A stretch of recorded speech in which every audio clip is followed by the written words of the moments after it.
the meeting of the Carson Area Metropolitan Planning Organization to order. May I have a roll call, please? Chair Bagwell, Here. Vice Chair Schutte, Here. Member Dodson, Here. Member Erb, Member Henderson, Present. Member Novak, Here. Member Maloney, Here. ex officio Member Rosenberg. A quorum's present. Thank you so much. We're now on to item number 3, which is our public comment. And just to take a first round out, I want to welcome our new member. I know that you're just going to be a wealth of information and help us, and we look forward to your service. And Mr. Dotson with a reappointment, thank you so much. This is really a great committee, and so I just want to publicly say that. Do I have any other public comment? Okay. We're going to move on to agenda item number 4, which is approval of our minutes of November 9th. Has everyone had a chance to take a look? Any corrections, changes? If not, I will accept a motion. I'll move to approve the November 9th, 2022 CAMPO meeting as presented. I will second. I have a motion and a second for approval. All those in favor, please say aye. Aye. Any opposed, say no. Any abstentions? Abstain. Please let the record reflect the motion passed with one abstention that- by. I abstained too. Oh, you abstained too? Yeah, I was stuck in traffic and couldn't get here in November, so I Okay. tried. Let the record reflect 2 abstentions. Okay, we're going to move on to agenda item 5A, which is discussion and possible action regarding recertification of the Public Transportation Agency Safety Plan and our federal fiscal year 2023 safety performance targets for Jack. And I believe Alex and team is ready. Thank you, Madam Chair. Alex Cruz, Transit Coordinator. On July 19th, 2018, the FTA published the Public Transportation Agency Safety Plan Final Rule that created a requirement for operators of public transportation systems that receive FTA formula grant funds to create an agency safety plan. At the December 2020 CAMPO meeting, staff presented their first agency safety plan that was approved by this board. During the December 2021 meeting, the board recertified that safety plan with just a couple changes to the safety targets. This year, staff has brought the PTAS forward for recertification again with minimal changes to last year's plan. Staff felt that the fiscal year 2022 targets showed a commitment to safety through achievable but strong goals. Therefore, staff have set targets, the fiscal year 2023 targets, at the same levels as last year. Staff had 0 fatalities, injuries, or reportable safety events in 2022 reported to the National Transit Database. The federal bipartisan infrastructure law that was passed in November of 2021 added a provision for small urban transit agencies to update their PTAS with cooperation from their frontline employees on developing or updating the agency safety plan. Due to this provision, staff asked Jack's Safety Solutions team to review the plan and make any updates they felt were required. And after a review of the plan and the targets, no changes were made to the plan, and the safety targets were set to the same levels as fiscal year 2022. Staff have updated Section 2 of the plan to reflect the certification by our frontline employees. With that, I'll turn it over to Mike Jacobs, General Manager for First Transit and our frontline employee representative. Good evening. So First Transit took the Safety Solutions team that works here, and it's made up between drivers, managers, and dispatchers. They reviewed the plan, and they all gave their approval to it. Wonderful. Wonderful. Does any member have a question? Mr. Dotson. I was just interested in the performance targets. I noted no accidents, reportable accidents during the last year, which is outstanding, of course. I was just wondering, do you report this system reliability goals? You know, the so many miles in between major mechanical failures. How are we doing on that? Are we in good shape there? Yeah, so as far as the system reliability, we don't have to report that just because we're a reduced reporter, so because of the size of our system. We don't actually have to report it. We do have to track it, though. But as far as the actual performance of the system goes, it's about in line with where we're at. So the system reliability, the goal is about 3,500 miles. That's probably about what one bus runs in about a month, which makes sense for our breakdowns.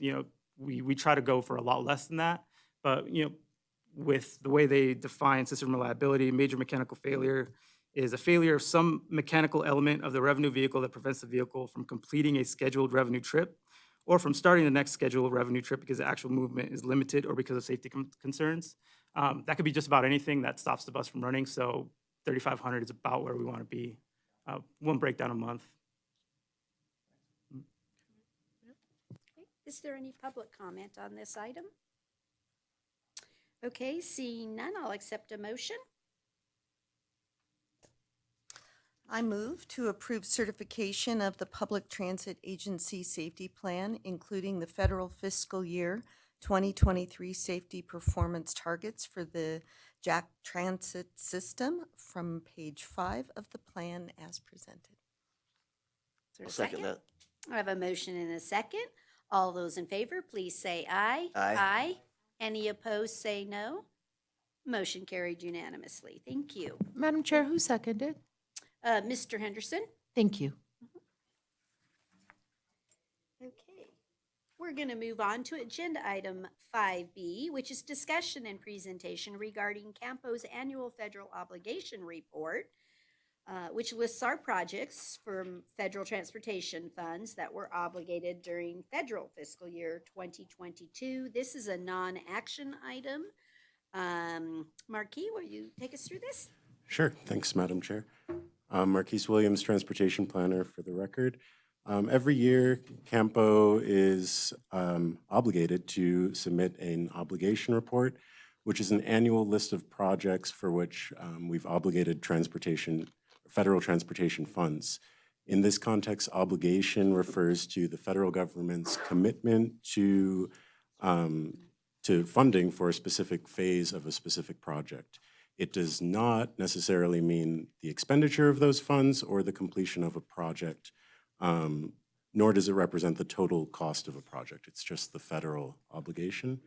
So this year, CAMPO obligated funds for 3 FHWA projects, obligated FHWA funds for 3 projects and obligated FTA funds for 5 projects, which are found on packet page 84 and 85. One quick correction on those tables. On packet page 85, the second to last column says obligated in 2021. That should be 2022. This obligation report is subject to CAMPO's public participation plan. After the 14-day public comment period, we received no comments. Happy to answer any questions. Marquis, on page 4 of 5 or 84 on the project with NDOT on the traffic operations, could you give me just a little bit about what install wrong way driver system components? What are we talking about there for federal obligation of $950? What's a wrong way driver system component?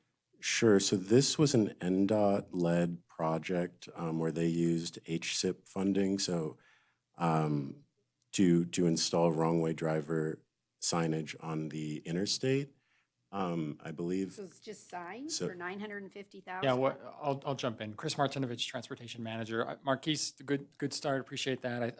What they've essentially done is they're awarding a contract to a contractor to install a variety of flashing beacons on the on-ramps to, well, I should say, the off-ramps to the freeway to prevent and alert people to when they enter the freeway going the wrong direction. There'll be a series of flashing beacons. There'll be red flashing beacons. Some of these have been installed up in the North Valleys along US 395 in the Washoe County area, and they're rolling that out through the rest of the interstate system here in Carson City. So that project is for the deployment of those flashing beacons, those red flashing beacons on the off-ramps of freeways. Is that on all the off-ramps, or is this like College Parkway or? My understanding One of my is, favorite is Moana Lane in Reno that, not supposed to talk about them, but boy, you sure feel like you you are on the wrong side of the road. Well, So- my understanding is it's North Carson, College Parkway, and Fairview. And Fairview, Yes. thank you. Great, Mayor, I think the northern ones are in already. okay. Arrowhead, College Parkway, those are in. And these are for further south. The 5 interchanges that we've talked about on a couple of previous meetings. Okay, interesting. I like it. Safety, safety, safety. We want 0 fatalities. They've proven to be effective when they've been deployed over the last few years. So NDOT has the data to back up their use. That's wonderful. Okay. Does anybody else have any questions or comments? No? Is there any public comment on this item? Mr. French?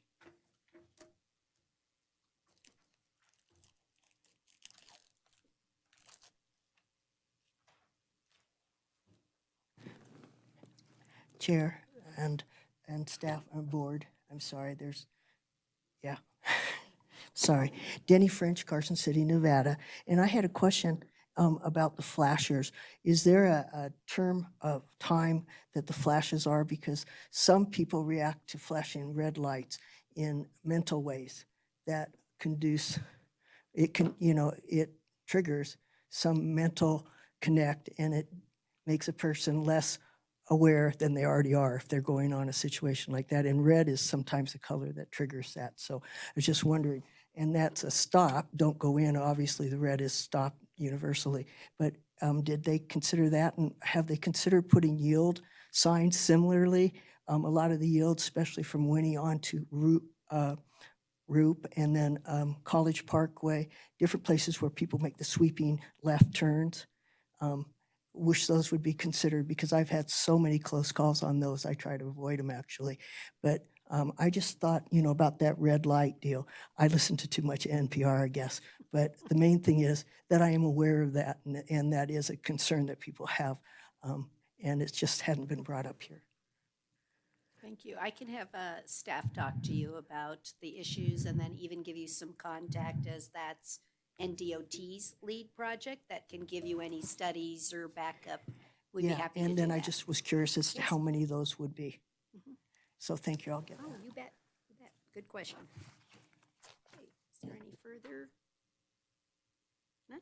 Okay, then we're going to move on to, like I said, that was a non-action item. So we'll move to agenda item 6, which 6A is the Transportation Manager's Report. Thank you, Madam Chair. I have 3 items to highlight. We are working on a Title VI update as required for the Jack Jump Around Carson Title VI plan. I anticipate bringing that forward to the next board meeting in January. It's out for public comment at the moment. We're out for a 30-day public comment period on that plan, but we'll bring that to the board in January. Similarly, in January, we're anticipating bringing in update and adoption for our Transportation Improvement Plan, our TIP, where we're updating our new, for fiscal years 23 through 26, that 4-year document. NDOT's adopted a new one, and so we're gonna follow suit. They've asked us to adopt it as well, and so we're gonna follow suit and update our projects in that. That'll go out for public comment here in a couple of weeks, 14-day public comment period, so look for that. In addition, next month, we're working with Douglas County, as well as developing a scope and fee for a consultant to update the CAMPO travel demand model. This would be an update to not only CAMPO's portion, but incorporating the Douglas County portion. So we're working with them on an interlocal agreement, as well as a consultant to update our travel demand model, and that's associated software. So look for that hopefully next month as well.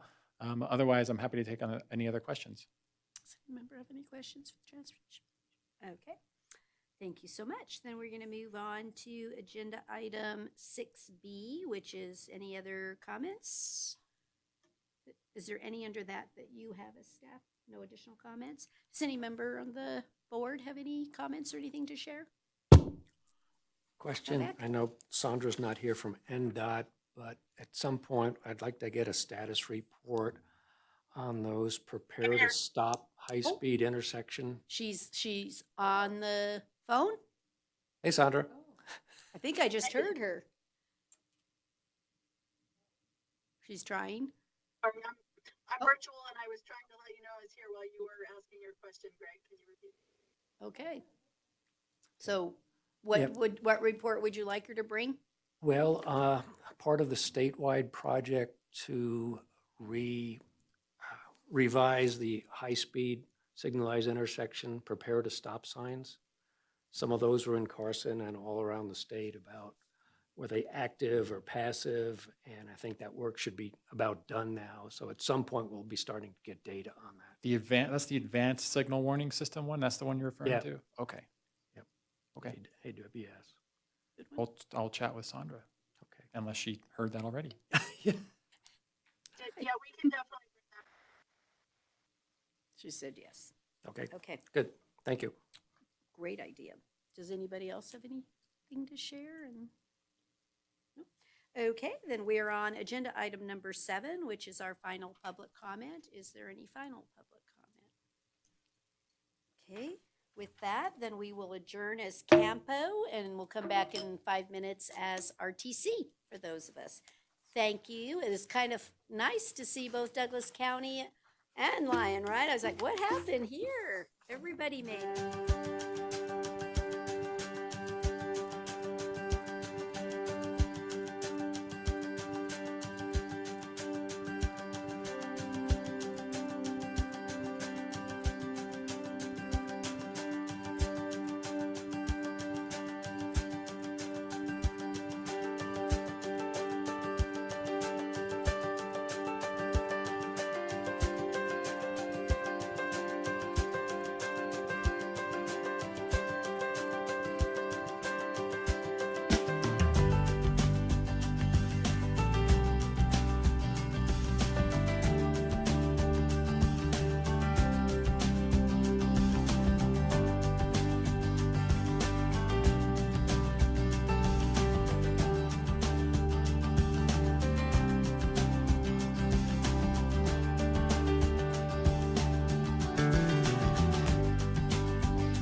Call the Regional Transportation Commission to order. May I have a roll call, please? Chair Bagwell, Here. Vice Chair Schutte, Member Dodson, Here. Member Maloney, Here. Member Novak. I'm sorry, I should have said Commissioner. Sorry. Okay. You're all commissioners. RTC, we've switched. Yeah, brain's not there. No problem. We have a quorum. Thank you.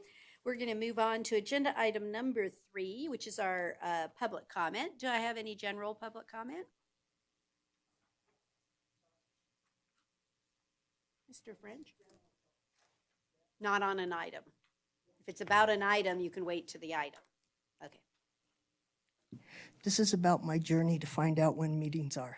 And I've had help from the librarians, and they have not found a a concise deal of each month.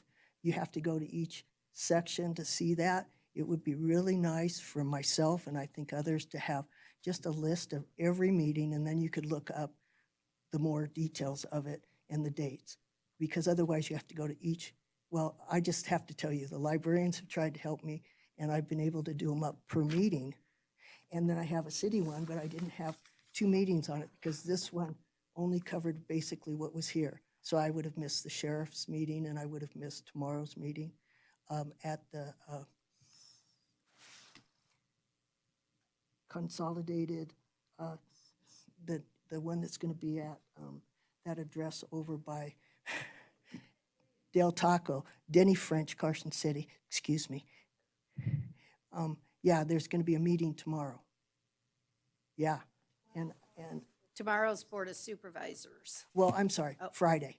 Oh, Yeah, okay. that's not on my calendar either. I'm just saying there's 3 meetings that aren't on the calendar that I was able to hook up with. So just some look at that as a person coming from a public location, not somebody that knows everything. If I could just say Carson City, schedule for the month, you know, all the meetings that are public access. Should and be look- on our front page calendar, I- but it's- it's not within the jurisdiction of this particular committee, Right. but I will, or commission, but I will be happy to just pass that on. I appreciate it it's- because it's it's not not in just this me. If it were jurisdiction. just me looking and I hadn't found it, I would say, hey, girl, I got to go back and redo that. But I've had help from the librarians too. So thank you very much. Okay, is there any other public comment? All right, we'll move on to agenda item number 4, which is approval of our November 9th, 2022 meeting minutes. Is there any corrections? Seeing none, I'll accept a motion.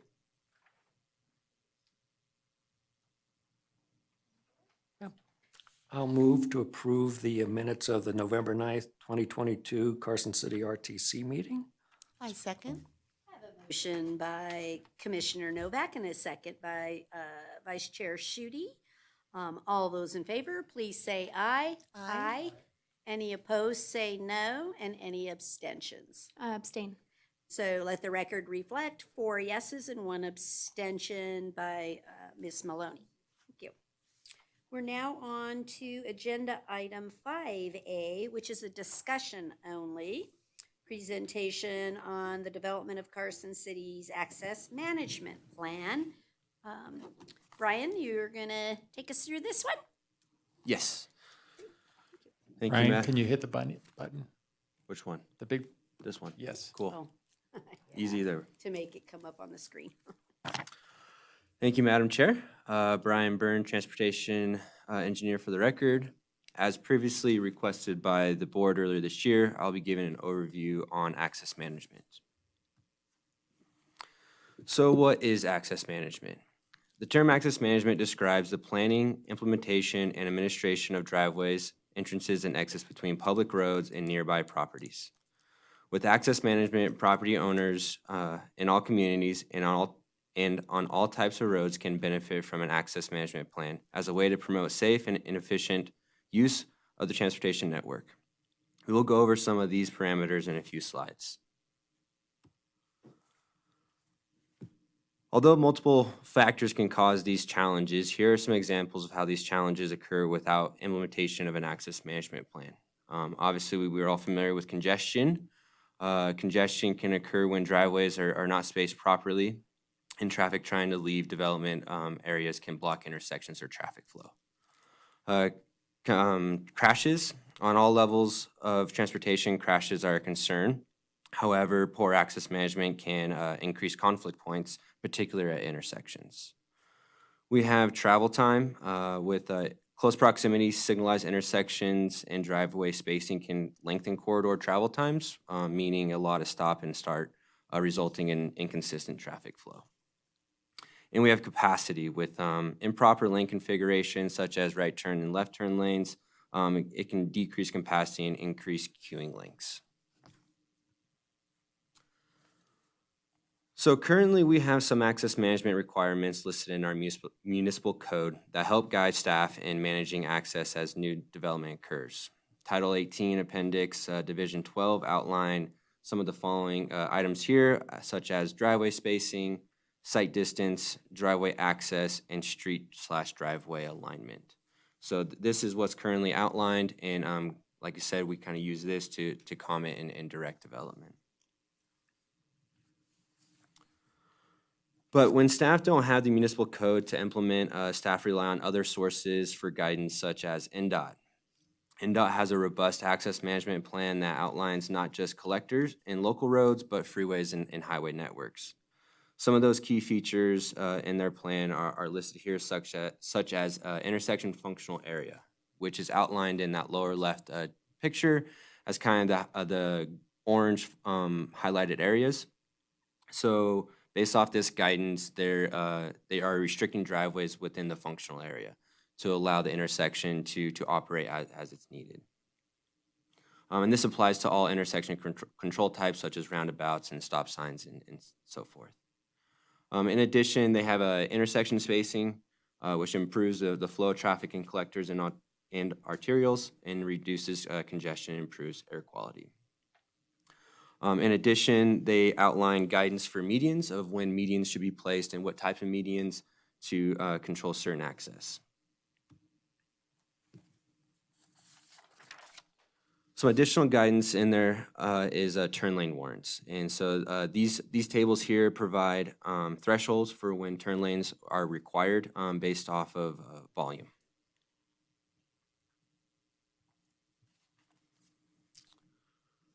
RTC Washoe has implemented an access management plan that is available in their regional transportation plan. This table here highlights some of the same information, but in a slightly different thresholds. This is mainly an example of how other agencies are implementing their access management. As you can see here, they highlight signal spacing, median type, turn lanes, driveway spacing, and all based off different type of roadway classifications. So as mentioned before, staff have relied on access management guidance from other agencies when requirements are not included in Carson Municipal Code, such as NDOT or RTC Washoe or FHWA, etc. However, standards from other agencies are not always applicable to Carson City and are not enforceable under Carson Municipal Code. This results in inconsistent application of standards across projects, inefficient traffic operations, and potentially a less safe roadway because of increased conflicts. So staff are starting to create an access management plan that will kind of combine existing code requirements with other agency best practices to create a comprehensive and consistent policy across Carson City. And this table kind of summarizes some of those important requirements of kind of compiling everything into one document and having one resource to implement all these access management components. So based on the presentation today, we would like to have a discussion for input, concerns, and recommendations by the board. We can incorporate today's direction into a draft by sometime in the spring, summer, and potentially implement an access management plan in the fall of 2023. And so with that, I'm open for discussion or questions. Does any member have a comment, question? Mr. Novak?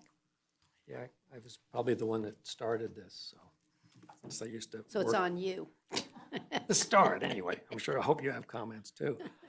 Is the intent at some point to get these in the code, actual ordinance as well, or are we looking at guidance? Because, you know, what would make it easier from staff's point of view? Yeah, and I think that's kind of some of the input that we're looking to have. I think all options are on the table here, whether we want to amend the municipal code or develop an access management plan, a separate that's referred to kind of summarize that. So I think we're open at this stage to go any direction. Okay. So at the current time, NDOT's policies apply on US 50 going up towards the county line, right? You get So if there's any more requests for new signals or access on that stretch, they'd have to follow the NDOT policy. But if it's on Carson City Road, it's more negotiable at this point.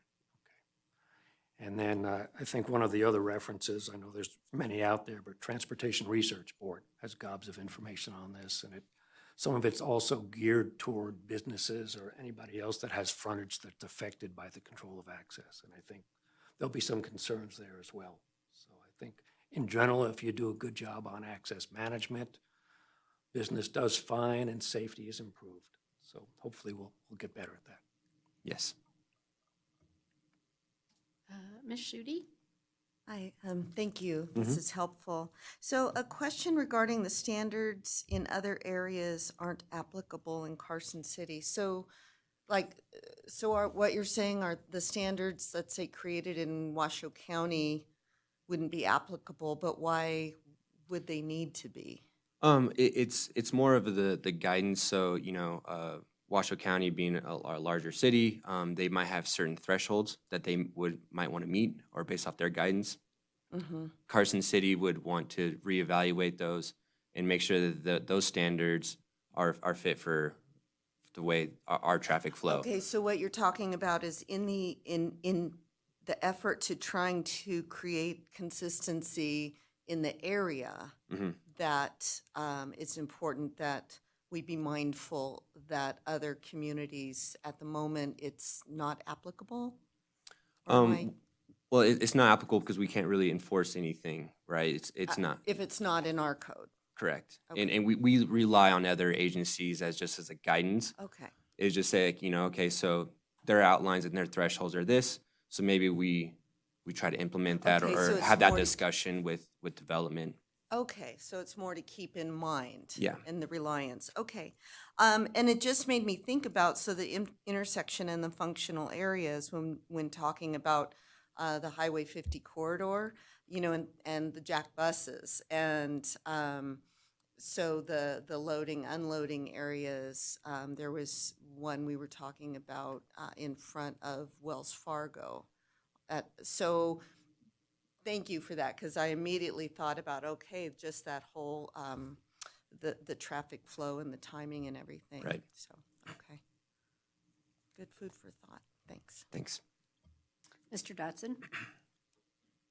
I was wondering about a couple things, kind of along the lines of the enforcement and the interpretation in looking through the NDOT access management plan. There's a pretty robust policy, a review policy, appeal policy, and variances and things like that. And I know from previous experience that these things can get pretty political at times. So kind of along the lines of your comment about things being non-enforceable unless they were in the code, I think that needs to be evaluated, that whole approval process for access management. And my other comment would be Carson City's, although we're the Regional Transportation Commission, I think that, some of these other plans, and even the Washoe RTC plan is geared toward the higher volume streets, the arterials and the collectors and things that Washoe RTC is responsible for. But I would suggest that maybe some consideration in some other local jurisdictions, where we have local street considerations also be looked at. Absolutely, yeah. The city of Reno has, a pretty thorough process for looking at some of the minor street. And I think access on those is still important, albeit you don't have the huge safety concerns that you do with some of these higher volume things. But Right. still, because of our jurisdiction here and what we're responsible for, I think that would bear a look at also. Absolutely. Thank you. Mr. Novak?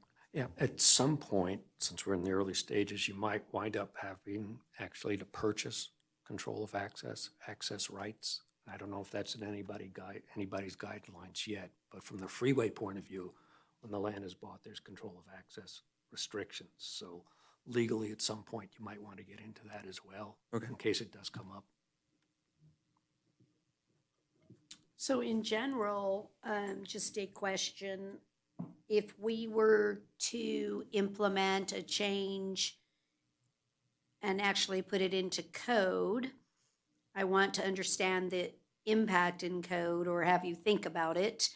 Does it only apply to new projects and or I am XYZ business that has my driveway access point that's 10 feet too close to a stop sign under your new standards and I want to add 1,000 square feet to my building because I want to expand, are you going to make me redo and change the whole driveway access point? So I'm not saying which answer I'm supporting. I'm asking you to think of those things. You know, in our regular land use code, those would become non-conforming use, right? So I want to weigh everything that we do and have a very good discussion on, and I think somebody said it right, that's when the political part starts coming in because you're taking businesses that have been here for a very long time and had their access point. Yes, and now you're potentially going to take their project that was going to cost, who cares, 100,000, and now I'm going to apply this standard, and it now is 300,000. So I'm not, again, I think it's a robust discussion that we all need to have, and that the community, the developers, the businesses need to understand that impact. So when we get ready to decide, I'd really like to discuss existing businesses versus new business or homes, all of that, and that we're all aware, because I think the political discussions can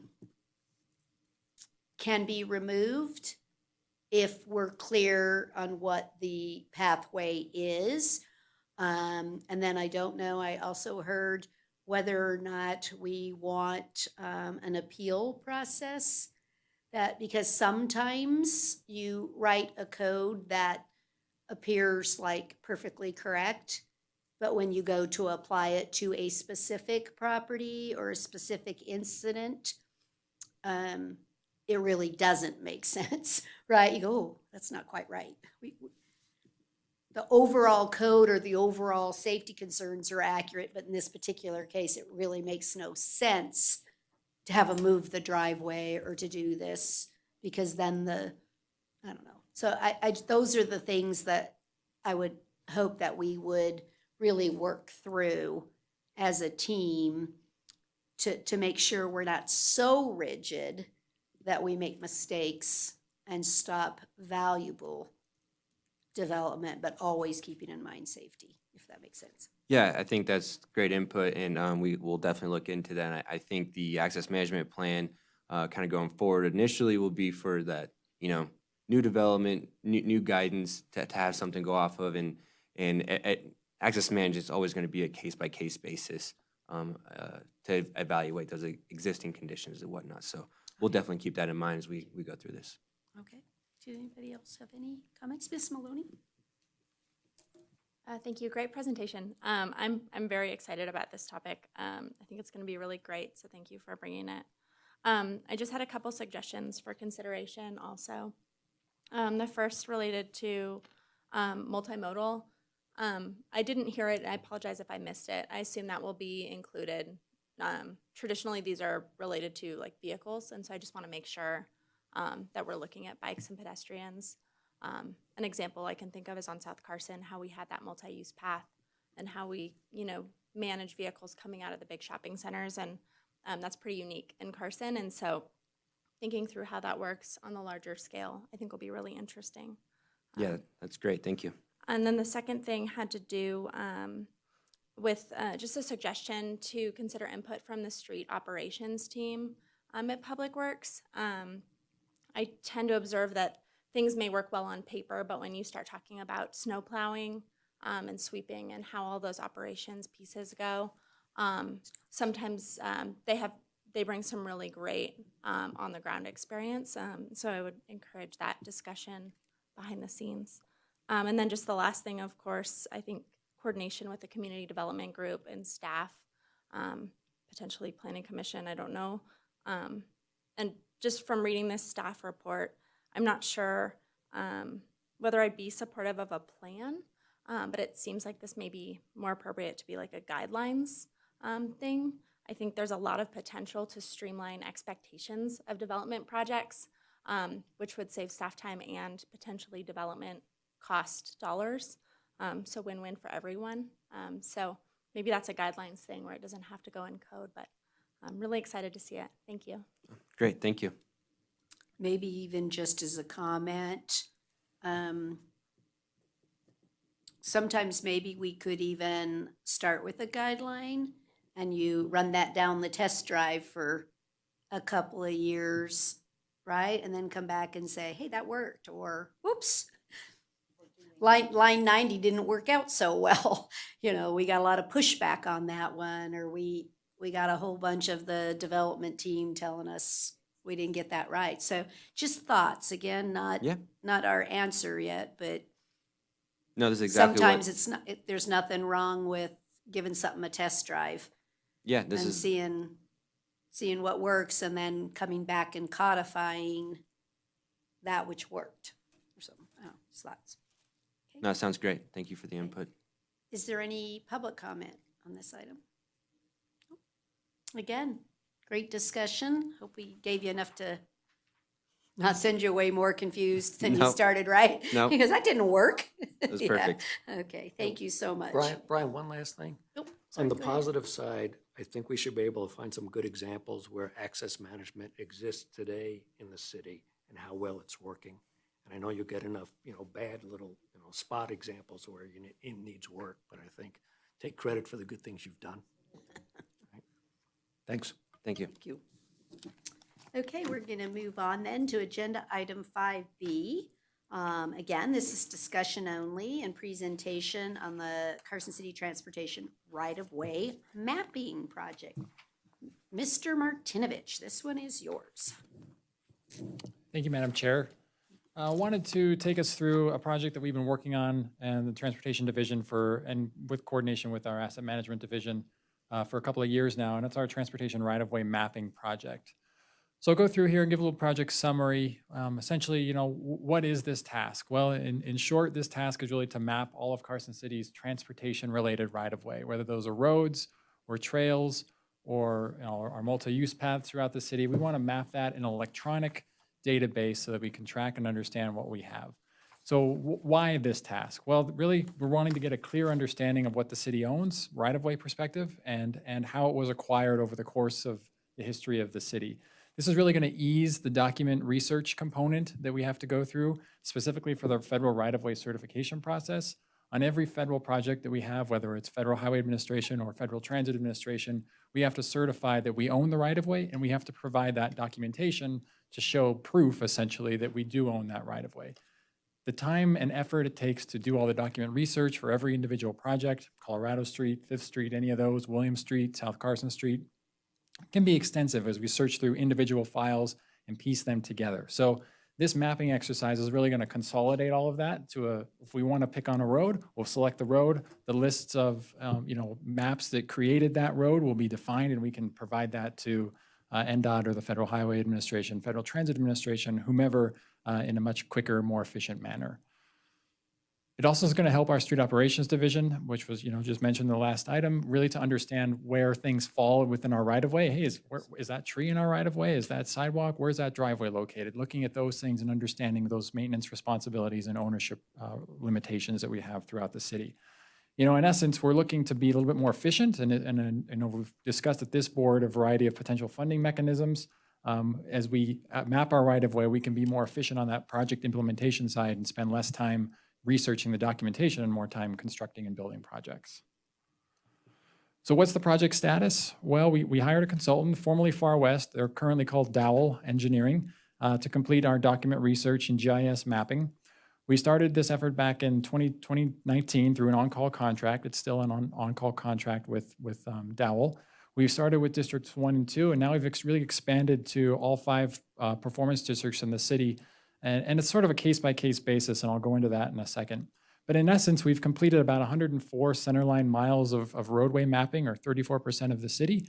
And there's another about 25 miles or so that we've started mapping on individual roads, but it's half the road or a piece of the road over here. They're not fully defined yet, but we've got about 104 miles of road finished, which is exciting. This is all being done in our GIS-based mapping system, similar to the rest of the assets that we have here in Carson City with our asset management division. We're logging this to be compatible with all their other utilities and other infrastructure that we have. It's also similar to our MapGeo program, which is our publicly facing software, Carson City MapGeo, but specific for roads. MapGeo, you can click on your parcel and you can get the information. This is an internal, it's an internal document. Essentially, you click on the road and get the information for that particular segment. And in essence, and I'll show this in a second, it's a series of polygons and lines that map out all of our roads to define each right-of-way area. And then, like I mentioned, you'll click on that and it'll bring up the information, whether that's a subdivision map, a parcel map, a record of survey, anything that documents why that road was created. So this is more or less what it looks like. This is a zoom in of one of the completed areas up on Northridge, Carriage Crest, kind of that roundabout there. And essentially you can see those black lines and the kind of the gray shading area. That area has all been mapped. And when you click on those elements, this dialog box would pop up and it has a bunch of information, and it's not live, so I can't scroll up and down and show you all the features, but essentially it talks about, how the feature was created, by whom, what are the notes of the subdivision. And then if you would scroll up, you would see links to individual maps and parcel information to bring you to, oh, I'm going to open up this file. This is the file that created this roadway. Now I have it all together. And so it easily takes you between the map and the actual road location. So that's the efficiency thing. The yellow things, the yellow lines and text, those are the individual parcels, which are not part of this effort. But there is a process to go through to map and identify all of this, and it can be an extensive one depending on where we are in the city. So our consultant, Dowell, they are looking, searching through all the recorded files, whether they're subdivision maps, parcel maps, records of survey, easements, and anything else that's been recorded throughout the history of Carson City. They're searching through those. They're also searching through what we call engineering files, and these are kind of individual files. Some are recorded, some are not, but these are those kind of one-off files where maybe there's an agreement or a document that there's no map involved, but just a legal description, just some descriptions of what was dedicated once upon a time. And these can get kind of creative depending on how old they are. So we're searching through all of those and using all of that together to piece some of these areas are like a puzzle where you get a little chunk of road, then you get a little chunk of road, then you get a little chunk of road, and eventually you end up with the whole thing. So it's really kind of like I said, a puzzle, a research project in a lot of ways. Other areas are really fast. We're relating all those maps to actual physical components, locations in the city, whether they're actual survey points, survey monuments that we have throughout the city, or some other physical feature, or we're using northern and eastern coordinates depending on when and how the map was created. But essentially, all of that is intended to draw lines and polygons in GIS. And once we get to that stage, it's easy. That the drawing of lines and creation of shapes is the easy part. It's the records research and relating it to the physical, something physical in the field that's the work here. But this is essentially that Northridge area. Again, this picture here zoomed out. We've really completed most of this area because we had good records and it was pretty straightforward. What are some of the challenges we've encountered? Well, we have a number of overlapping documents. We'll find two documents that describe the same portion of road. And so we have to kind of reconcile, okay, which one's newer, which one's older, which one's more accurate, how is this dedicated, was this accepted? There's a whole process we have to go through for that. In addition, there's areas of missing right-of-way files. An example of this is on the bottom part of that screen on Nye Lane, where we have a description of the sidewalk to the north. We have a description of the sidewalk to the south, but we haven't yet found the description of actual middle part, everything in between that. So we got to find those files. We got to look up that information, and there's just kind of interesting things that pop up. Another case that pops up as a challenge is this version over here in the lower right part of the screen, where we show a squared, kind of a squared off curb return, and then there's that gray, I don't know, half moon shaped thing. We found that document, but we haven't found the document that describes the piece in the middle yet. So it's just sort of an interesting thing there where we think we have it, but we just haven't found that description in our files. And then, some of these documents are relatively old. This one off of King Street, Iris, Mary Street over there, it's from 1939, was when the board accepted it.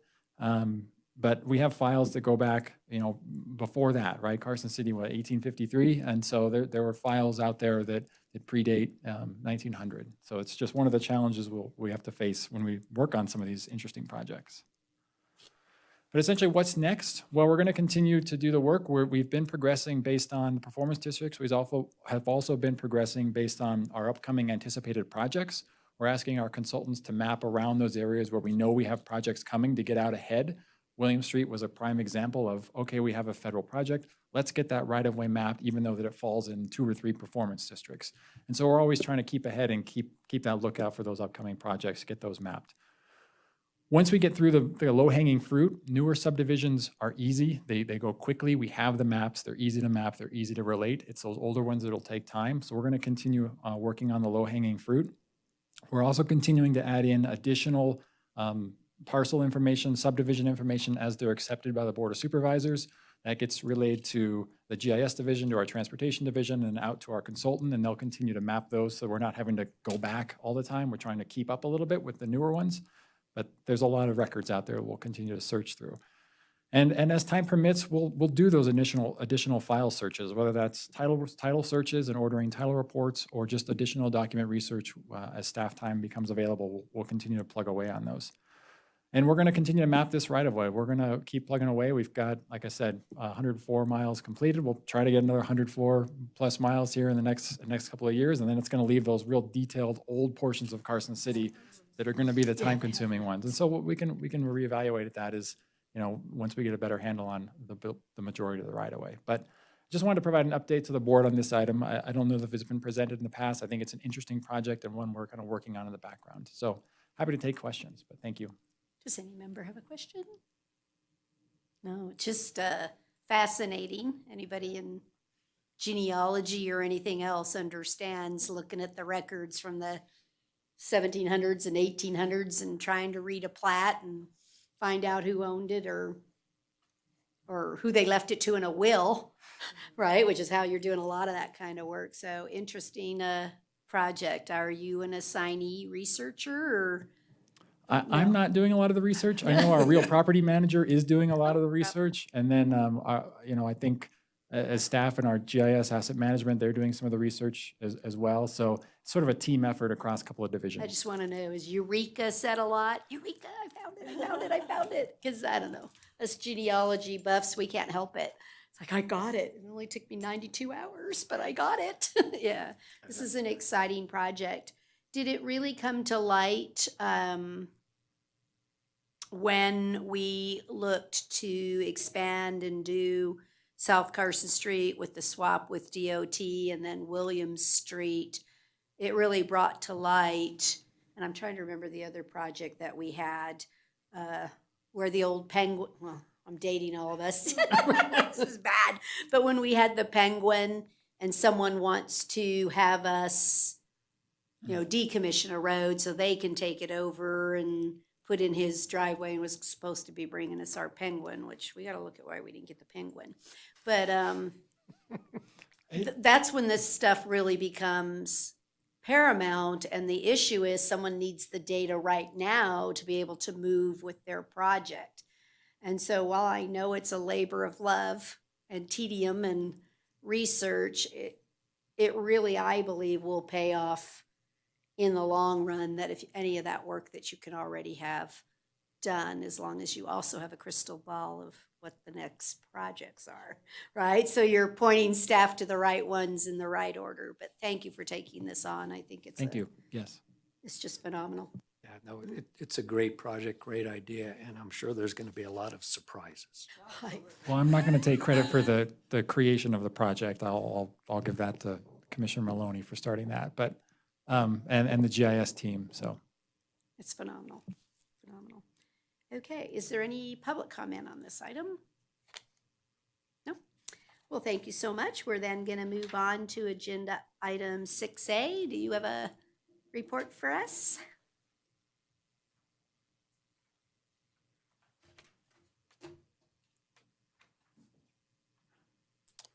I do. Thank you, Madam Chair. Switching seats over here. First thing I want to let the board know, and I did find an email on this, is Jack Fairs will be returning on January 3rd, 2023. We are planning to do a press release. The information has been posted in our buses and the shelters and our website, and so we're doing that outreach. We're going to get that information out there and get fairs restarted back on January 3rd. So look for that information, additional information on that topic coming out very soon. Chris, how long have you had it posted so the people that currently ride the bus have known? I believe They've we had- started posting it right at the beginning of December. Okay, they've December had more 1st or than the 2nd. 30 days notice Yep. that they were gonna have a fair, so the people that have been riding the bus. I just wanted to make sure. Yes. Best location, obviously, is the bus, I think, but, okay, thank you. A couple of items I wanted to note. Carson City this week, in fact, I believe today, we were awarded a bronze level for the bicycle-friendly community. We updated our application. We were shooting for silver. We maintained bronze, so we're still satisfied and excited about bronze. It's still an accomplishment. I think there were 501 agencies across the country that were awarded some level of designation. We were awarded bronze, and we're going to continue to get the feedback for how we can improve. And in 4 years, we'll definitely try to increase our award and our medal up to silver, or maybe even gold. How about gold, Go guys? for the gold. How about gold? You heard it here tonight. 4 years, we will be gold. So we're going to do a press release on that, just kind of indicating that we received the bronze and thanking those who took the survey and participated. That was a very robust application process, and Scott Bohemier and our team led that effort. So I want to appreciate that.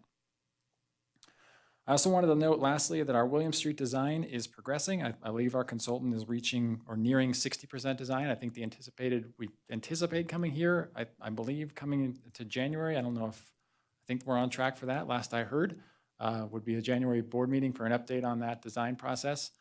We are working through the NEPA on that, and advancement of the actual raise application is progressing with the Federal Highway Administration. So things are moving forward on that front on multiple levels. So I just wanted to update the board on that as well.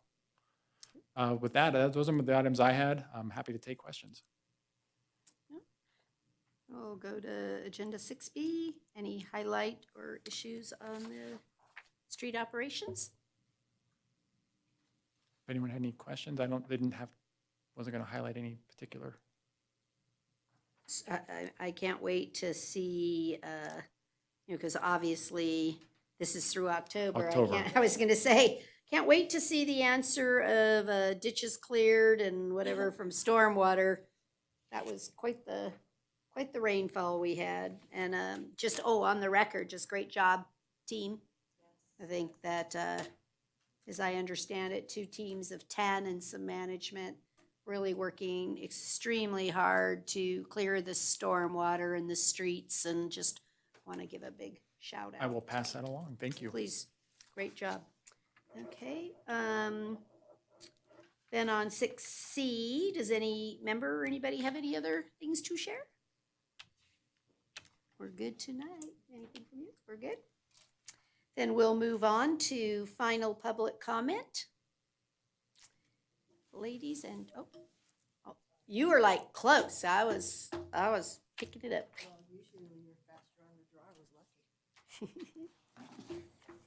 Denny French, Carson City, Nevada. I have a question.